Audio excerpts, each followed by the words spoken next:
All right. My name is Dr. Shornell Wolverton Sehan with Swiftfire True TV. Was going to talk to you a little bit about David Hawkins' map of consciousness. I'm really excited to talk to you about this today. There are 17 levels on this map of consciousness. David Hawkins is an author and teacher. I don't necessarily agree with everything that he puts out there, but when I do my soul audits, I test based on his map and use his map as a guide.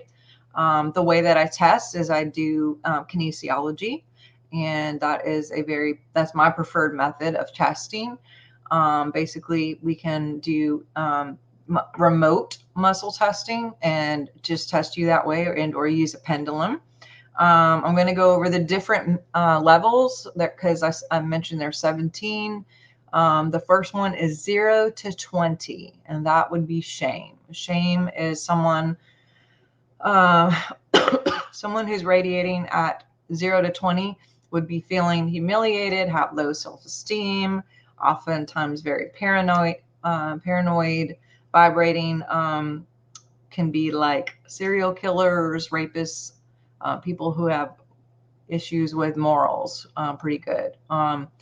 Number 30, at the map of 30, we're at guilt, which is feelings of blame or remorse. That's usually the dominant, and also having levels of destruction or destructive ideas or thoughts and or actions. Then there's 50, that when you hit that 50 mark, that's apathy, feeling despair, helplessness, someone who is very dependent on others, homeless people, poor people, aged people, but also just the prevailing hopelessness. And on an energy reading with aura and or plants, you can actually see people who are lower than 100, that basically go and try to reach out in the field to sustain themselves through other people's energy. So again, all of these under 100, you would be able to see they're kind of usurpers of energy because they don't have the generation or the general abilities to generate their own energies. At 75, we're looking at grief. Grief obviously has feelings with regret, sadness, loss. Energetically, it's usually stored in the lungs.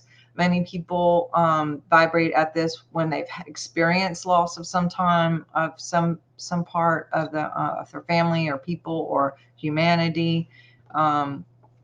Just a feeling of low vibration because of loss. Then there is fear, which is at 100. Fear is often associated with anxiety. It has also rejection, fear of failure, uncertainty, challenges, fear of aging, fear of death, fear of loss, fear of strangers, weird phobias. Anything with fear would be right at 100.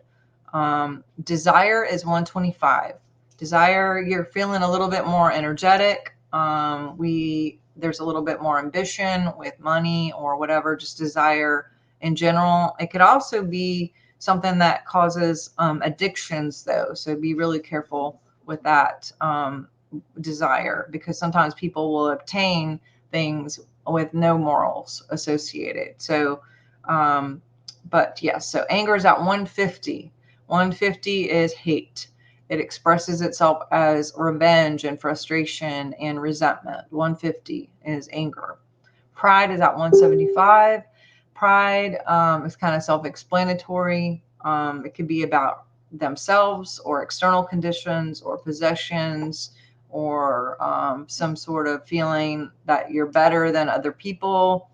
Pride results in denial, sometimes arrogance, and the life view is very demanding.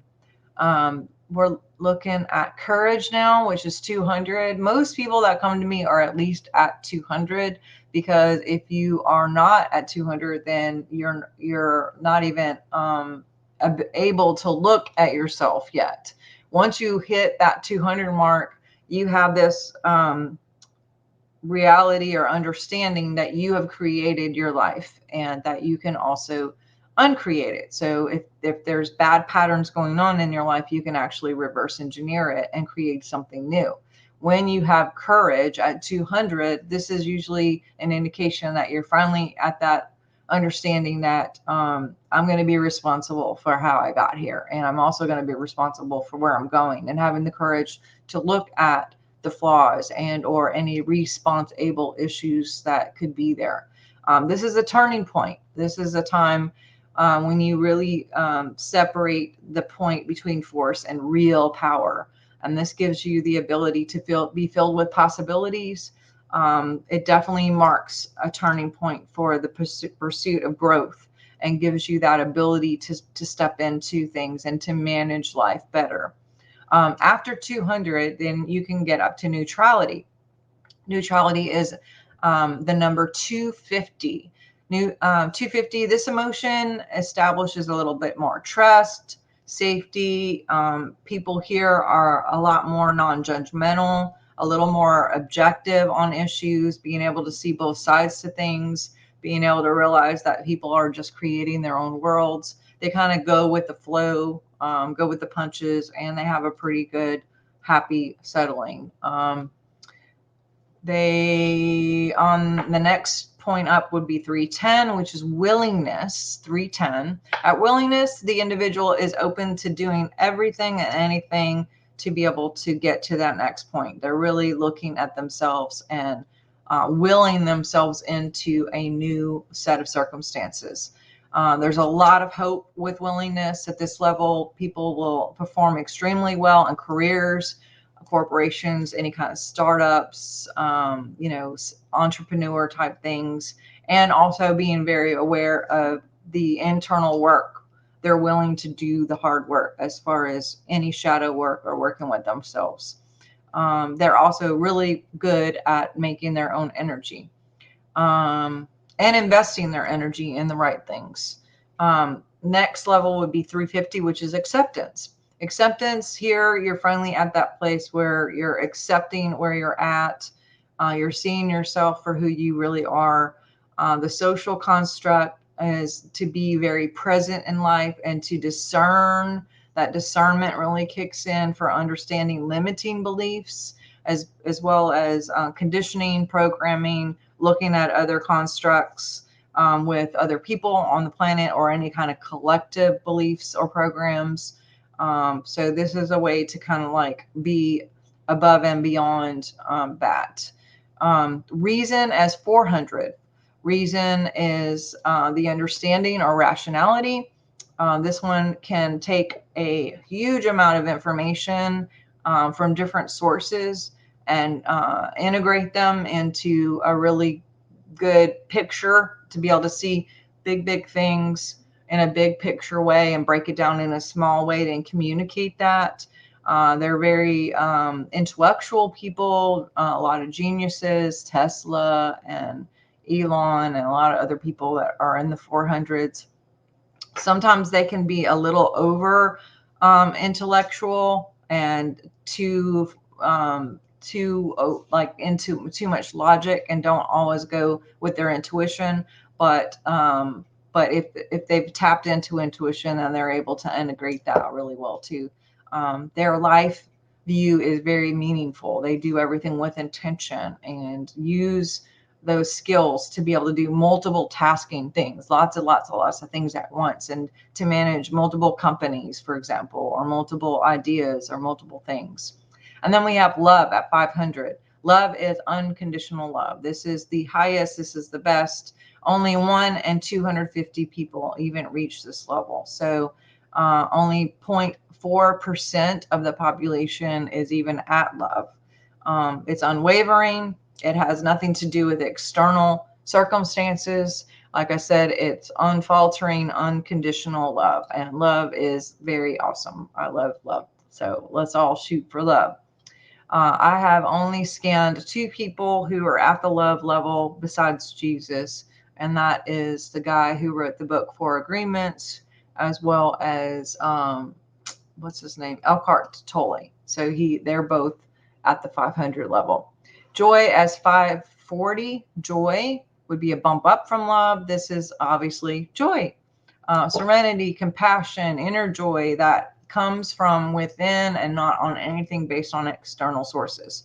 The life view is very complete and whole. A lot of people who've had near-death experiences will range in this 540 area because they're somehow tapped into that energetic field where they understand there's way more big picture, and they've tapped into source energy that is love. So peace is 600. This is emotional bliss. At this level, no longer any distinction between the observer and the subject. Only about 1 out of 10 million people will hit the 600 mark. That is pretty low odds, but yeah, 600 is at peace. Enlightenment, therefore, is at 700 to 1,000. This is huge. Anyone who can get 700 to 1,000, that is the pinnacle of evolution. That's where great consciousness can happen. Mother Teresa is there, Jesus, Buddha, Joan of Arc. Lots of people have it hit between the 700s and 1,000. So the main thing is you want to start at the stages of integrity, which are at least 200. We gotta see that ourselves at 200, and that's when a big shift really happens. Once you can get to that 200 is when you can start discerning truth from lies. You can understand ego and like what your ego is. You have lower levels of pain. There's just, that's a great place to start. So I just wanted to go over basic overall map here, so just to give you guys a little bit of understanding on the map of consciousness. Again, I am only using Dr. David Hawkins' map as a baseline point to help with soul audits and to kind of gauge where people are. Anything that can be measured can be managed. So when we know where we are, then we can start working towards getting to that next place. And what I've been seeing is when people are out of balance in their chakras, or maybe out in their male energy or their female energy, then what happens is that can decrease your spot on the map. When all of those chakras are aligned and the male and female is balanced, I start to see people climbing up on that map and getting into higher ranks. What I'm also seeing is a correlation with where people are on the map to their ability to influence, meaning their actual span of influence in their literal biofield. So when I see people in the 200s, they're usually at about 4 or 5 feet in their field. When you start going higher, you start getting out further and further. Like love, when I've tested Elkhart and the guy who wrote For Agreements, at 500, their radius was 32 feet, which is huge. That is a very big field, meaning everywhere they go, they're able to touch people within that 32-foot range. Horses test at 350, so they're like way out there in their field. Dolphins are unmeasurable. So I hope this helps give you a little bit overview on the map of consciousness. And if you're interested in getting a soul audit, I will leave a link here.